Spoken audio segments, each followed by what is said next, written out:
bagay pag nakatapos ka ng business administration, business management, 'di ba? Tapos nakapag-masterals ka pa. Malaking bagay 'yun.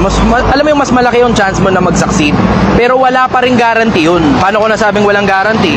Kasi tignan mo, kahit naman gaano kalaki yung negosyo, tinatamaan pa rin ng kung ano-anong kaletse yan eh. Ganito, tungkol sa business wag muna kayong dumiretso ng business. Lalo na kung wala ka namang malay sa ginagawa mo sa pagnenegosyo, wag.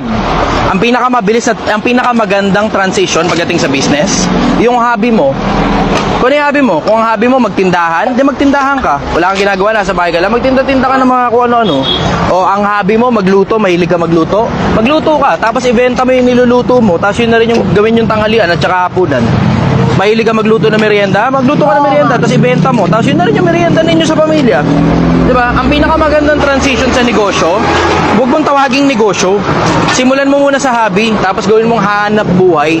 Hindi ka mamamali pag tinawag mong hanap buhay yung May negosyo. formula ba ang pagbe-business? Alam mo, specifically, wala. Merong best practices. Merong theories. Yun yung tinuturo nila sa eskwelahan. Pero yung parang one size fits all, walang ganun. Walang ganun. Iba-iba One size pa rin fits all. talaga. Wala.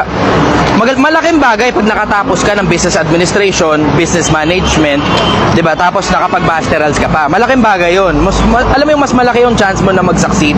Pero wala pa ring guarantee 'yun. Paano ko nasabing walang guarantee? Kasi tignan mo, kahit naman gaano kalaki yung negosyo, tinatamaan pa rin ng kung ano-anong kaletse yan eh. 'Di ba? Tingnan mo, parang katulad nung yung regular kong hinahalimbawa, yung 'di ba meron Toy Kingdom dito sa Mega Mall at saka sa iba pang SM. Sa Amerika, alam mo, palagay ko sa Amerika kinuha yung konsepto nun. Merong Toys R Us sa Amerika. Yung Toys R Us, sobrang laki na nun. Bilyonaryo na yung kumpanya na yun eh. Pero tignan mo, nag-fold pa rin. Nagtira pa rin. Ang Nokia, wag naman sabihin sa akin hindi sila kumukuha ng mga MBA. Diba? Nokia. O tignan mo, sales nila ngayon, bagsak. Wala. Number 1 sila dati sa buong mundo. Ang Kodak, ganun din. Tignan mo, bumagsak din. Kasi hindi naman guarantee na kapag nakatapos ka ng MBA, magsasucceed yung negosyo habang buhay. Hindi ganun. Siyempre, nag-iiba pa rin yung trenches ng merkado. Ngayon, ang trenches may bundok. Pag nakaakyat ka, successful yung negosyo mo. Tapos susunod na panahon naman, ang trenches naman, pailalim naman. Dapat makapunta ka sa ilalim para mag-succeed yung negosyo mo. Diba? Hindi mo alam kung ano trenches eh. Tapos yung trenches, gumagalaw yan every now and then. Ang tawag nila doon, market psychology. Nag-iiba-iba ang market psychology.